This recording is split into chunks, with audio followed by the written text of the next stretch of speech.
Bismillahirrahmanirrahim and Assalamu alaikum. For the next 20 minutes, I'm going to be talking about COVID-19 and the stroke experience in the MENA region. My name is Dr. Maria Khan, and I'm a stroke neurologist currently working in Dubai. I don't have much to disclose. The images that you will see have been taken from Google, and the references are all cited. This is a brief outline of what my talk is going to look like. I want to explore a little bit on the relationship that, as we have understood so far, between COVID-19 and stroke. Then I will share with you some of the global data that has come out on the subject.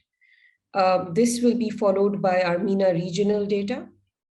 And we've had several publications from the region dealing with stroke and COVID-19. And then I will touch upon the challenges that the stroke community has faced in terms of providing care to our stroke patients and some of those challenges that are unique to the MENA region. So let's start with the first aspect. What is the relationship between COVID-19 and stroke? Now, the coronavirus 2019 was initially thought of as just a respiratory virus, and it started off like other flu viruses. But very soon we began to realize that it involves systemically. There are other organ systems that get affected, and including the brain. Physicians across the world very early on in the pandemic started to realize that strokes were being caused in patients who were suffering from COVID-19. Over time, this relationship has been better understood as more data came out, and I would say that the relationship is still evolving. So the first question is, what implication does a pre-existing cerebrovascular disease have on COVID-19? Which means, what if somebody's had a stroke in the past, or be it an ischemic stroke or a hemorrhagic stroke, or if somebody has a vascular dementia, for example, does it have an implication on the severity and the mortality if they contract COVID-19? And at least two systematic reviews I came across dealing with this subject, which came out late last year. These reviews have shown that there is an association between a past history of cerebrovascular disease and an increased severity and mortality. So one such review, which included 16 studies and close to 4,500 patients, showed that cerebrovascular disease was associated with an increased composite poor outcome. The relative risk of poor outcome was 2.04. And in a subgroup analysis, it also revealed that this cerebrovascular disease was associated with a higher mortality. Another study, which included about 4 studies, data from 4 studies, showed that there was about 2.5-fold increase in the odds of having a severe COVID-19 if you have a pre-existing cerebrovascular disease. This pooled analysis failed to show a statistically significant association of stroke with mortality in the patients who were getting COVID-19. And then there is the reverse relationship, which is what happens to patients with COVID-19 in terms of getting new strokes. And this is where a lot of data has actually come out. And what I'm going to present here is mainly a systematic analysis and systematic review and meta-analysis data, which had about 108,000 COVID-19 patients. And what you will see in the next few slides is data that came out from this sort of an evidence. So there were 24 observational cohort studies that were identified after reviewing many more studies than this. And what they found was that the incidence of acute cerebrovascular disease, which is an acute ICH or an acute ischemic stroke, in COVID-19 ranged between 0.4% to 8%. So when initially the data started to come out, we were all getting the impression that the numbers were much higher than this. But there's a very simple explanation for this. We felt the numbers were higher because we were seeing those numbers amongst patients that were hospitalized. Whereas these figures are reported from patients that were mild cases, that were quarantining in facilities that were not, really hospitals, but just, care facilities for isolation. So if you look at that big figure as a denominator, then in that context, the incidence ranged between 0.4 to 8%. Across these studies, there were more than 1 lakh COVID-19 patients, like I mentioned. And in these, the ischemic or hemorrhagic stroke was reported in about 1,106 patients. So the overall pooled incidence of acute cerebrovascular disease came out to be 1.4%. Now, what is the global data telling us? Let's look at this. So this is the systematic review that I'm talking about. They looked at 3 databases, PubMed, Scopus, and MEDARWIC, which is basically also has unpublished data, or the preprints that are there. And they looked at articles that were published between December 2019 and September 2020. I understand that this is a year old, but you understand the publication processes are just that long. So at least this will give you an idea of the first year of COVID that we experienced. There were almost 2,000 publications related to the topic, 145 included in this analysis. And of these, 33 were cohort studies.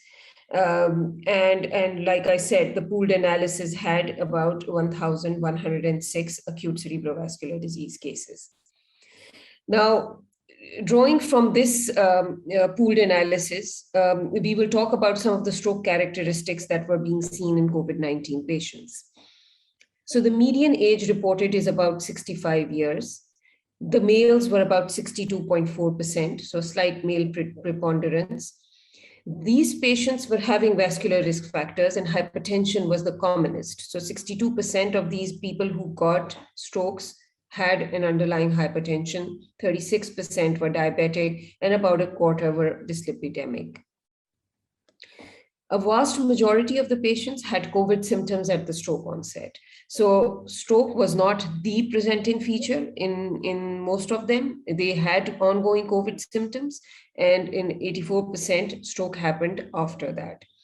The median time reported between COVID symptoms to stroke was about 9 days. The stroke symptoms were the reason for admission in 37.7%. So this tells you that strokes just makes the severity of that COVID-19 to the next level and becomes, in more than a third, it is the reason why these patients were getting admitted.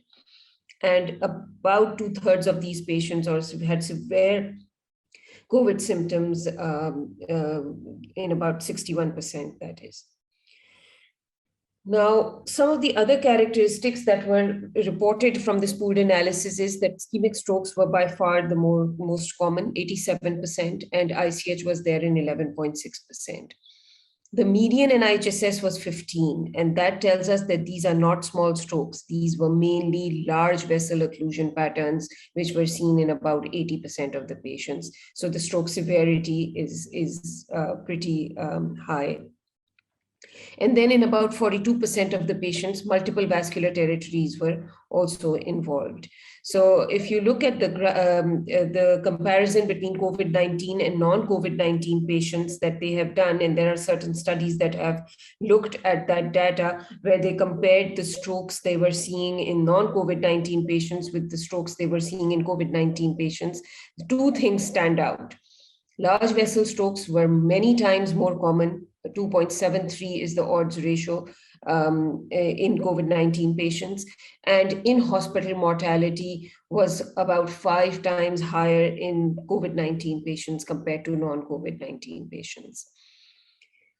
In terms of ischemic stroke etiology, most of them turned out to be cryptogenic, which we can now, with our greater understanding of COVID-related strokes, we can say that this cryptogenic is actually not cryptogenic. We now understand that there is an underlying pathophysiological mechanism in COVID, which is leading to these strokes. And the hematomas that were occurring were largely lobar hematomas. What about the outcomes in COVID-19 patients who suffer from stroke? like we saw earlier in the earlier slide also, the in-hospital mortality was about 31.5%. And a lot of these patients, at least a quarter, were being discharged to rehabilitation services, and only about 20% were going home. What about the MENA regional data? So I was very pleasantly surprised to see that a lot of data did come out from our region. What was missing is probably a systematic analysis of this data, like was done for the global data. But nonetheless, I've tried to kind of get all that evidence together and make sort of a summary slide for you to sort of get an idea or a bigger picture of what our COVID strokes look like. So coronavirus is not the first outbreak in the region. We've had in Saudi Arabia in 2012, the MERS COVID outbreak as well. And UAE was the first Middle Eastern country to report a coronavirus COVID-19 positive case following the Wuhan outbreak. A number of case reports and series have since been published, and they have described various aspects of strokes in these patients. So I'll give you some snapshots of the studies that I was able to see. So there were several that came out of UAE. These were the 4 prominent ones in international journals that were there, and they started to come out as early as March and April. Then there were studies from the Kingdom of Saudi Arabia, and and they've worked also on the stroke systems. There are reports on how the stroke systems have been affected in the country. From Qatar, a lot of very interesting data has come out on the impact on stroke admissions and on the kind of strokes that were being seen. And then there were comparisons made with historical stroke patients. That data is also there. Data from Iran, also rich data has come out. Iran is one of the countries in the MENA region which has suffered the highest number of COVID-19 cases. They have, they've published on the stroke trends and also the patterns of strokes that they were seeing in the region. And then Egypt, of course, is the largest, and several good publications have come out from there, also describing the clinical and radiological patterns, and also on the reasons behind pre-hospital delays in acute ischemic stroke patients. So this is, I've tried to sort of summarize, I've gone through these studies, I've tried to summarize for you the experience that we've had, and this is basically my conclusion from what I've read. Patients with COVID-19 related strokes in our region, they tended to be younger. So the age groups do not seem to be like in their 60s. They were much younger. That may have to do with the demography of the region as well. And there was a male preponderance like we saw for the global figures. Compared to non-COVID strokes, vascular risk factors were less common, pointing to COVID being an independent risk factor. Large cortical strokes were a major variety reported in almost all the studies that are coming out of our region as well. And this incidence of stroke amongst COVID-19 patients, there was only really one study that looked at this from Saudi Arabia, where they looked at a 30-day incidence of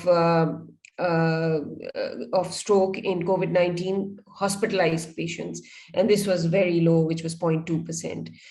Fewer stroke admissions and fewer interventions were reported by some studies. And the clinical presentation, across the board, seemed to be more severe, and the outcomes were worse than for non-COVID related strokes. So in terms of comparisons with the global data, there isn't a huge difference, but we did see a lot of strokes in the younger population, which might have to do with our underlying demography, which is different.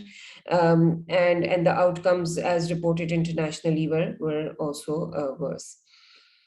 Now, I want to spend the last 5 or 6 minutes talking about how the COVID-19 had impacted the stroke systems of care. And there were certain challenges that were faced by the MENA region. And there was a very nice position paper that came out from the region, where they have described the areas. There are actually actually more than one paper where the challenges have been described and suggestions have been given on how to improve those things. So I'm just going to basically talk about some of those things. So let's talk about stroke admissions and delays. So from the region, several studies reported reduced admissions for stroke after the pandemic. So we have studies coming out of Qatar, Saudi Arabia, Iran, where all of these have reported that the number of stroke admissions went down. There were delays in hospital presentations, and a study from Egypt showed that the fear of infection and was one of the reasons why patients were reluctant to come to the emergencies when they had symptoms of stroke. And then lockdowns were another factor that were hindering people in approaching emergencies. Then the more developed systems have telestroke services, which actually work quite well for minor strokes and TIAs. But unfortunately, in our region, this is a limitation, and we were not able to kind of get any benefit from telestroke services, which actually were beneficial in certain other health systems. And then this is something that all of us in the MENA region would agree, that the hospitals at one time were overwhelmed, and many of us had to kind of, there were diversions that were there, and many were converted to COVID centers. So of course, our capacity to accept these stroke patients also went down. So all in all, there were delayed arrivals to hospitals with acute stroke services, and there were decreases in cases that were qualifying for acute intervention because of all of these reasons. Then in terms of emergency room management, also many stroke units were closed and the staff was reallocated. Delays were there because, of course, all of us were accommodating to protected report strokes, and there were protocols in various hospitals that were receiving COVID-19 patients had to be modified with chest x-rays, CT chest, all of those things to be accommodated. And then, of course, a lot of times there was a need to stabilize the patients, and all of this actually led to in-hospital delays, and some studies have reported increased door-to-needle times. The number of cases that received acute intervention went down for a lot of studies coming out of the region. One study from Abu Dhabi, however, reported that the numbers for intervention had gone up. And we believe that the reason for that, if you dig into it, was that these people were the main referral center for acute strokes.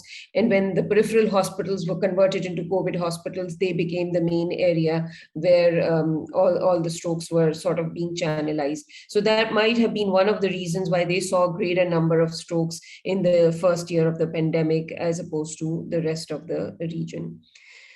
Then the inpatient stroke care also suffered. So many stroke units were converted, like I mentioned earlier. Patients had to be admitted to stroke beds. That's our personal experience as well. Inpatient care was affected because a lot of times the stroke staff had to be reallocated and they were not available. And then, of course, there was the length of stay at times was prolonged for a lot of patients. Stroke workup was incomplete. A lot of times, certain investigations had to be deferred till the patient becomes COVID negative. So all of those factors were there. And then, of course, rehabilitation also was limited to reduce the spread of the virus. So you can imagine the impact all of these huge, spokes in the care of stroke patient, when they get impacted, the overall care of the patients get impacted. So this is my conclusion slide. Basically, COVID-19 infection, we know that it predisposes patients to acute cerebrovascular disease, and mainly it is ischemic. I've shown you global data. I've also shown you local data. It causes large vessel strokes, occlusions, and the strokes are mainly cortically based. Patients tend to be younger, they have fewer vascular risk factors. Outcomes are worse than for non-COVID stroke patients. This is true for us. This is true for global experience as well. Systems of care for stroke have been impacted, and they've been impacted in the MENA region more so because to begin with, our systems were still in the process of reaching a good capacity. And with the pandemic, a lot of uh, systems were compromised, and diversions had to be made in terms of patient care. The number of ED presentations for minor stroke, TIA, and very interestingly for stroke mimics notably went down. And we can all sort of guess why that would be the case, mainly because these are considered to be less severe, and the patients, because they're scared to come to the hospital during the COVID-19 pandemic, they tended to stay back home, and hence what we were seeing in hospitals was mainly an increase in the severe variety of strokes. So I will end here, and I thank you for your time, and I'll be happy to take any questions.